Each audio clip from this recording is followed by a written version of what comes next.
How?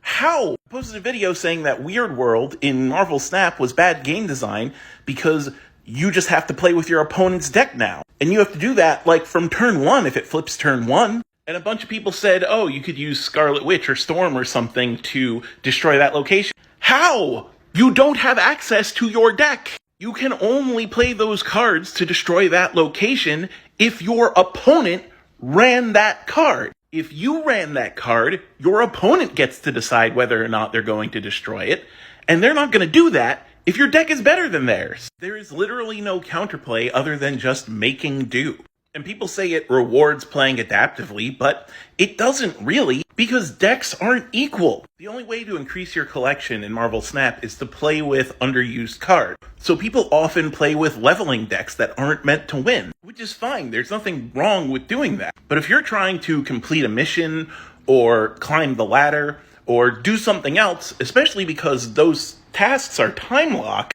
and you run into Weird World, suddenly your entire progress is just roadblocked. It is far more efficient at that point to concede turn 1 and get another game. Because even if you had a chance of winning, it's not even going to level the cards you wanted to level, because it's not going to level the cards in your deck. It takes no time whatsoever to concede turn 1, you only lose 1 cube. Whereas playing it out, you might lose up to 8. Even losing 2 if no one snaps is still too much for a deck you have no idea what it is or how to play. And that's why it's bad game design. It makes the most efficient thing to do not play the game. And it's not a big deal because Weird World doesn't come up very often. So I just tap concede and move on. But like, it doesn't come up very often because they know how disruptive it is to play. So at that point, why have it at all?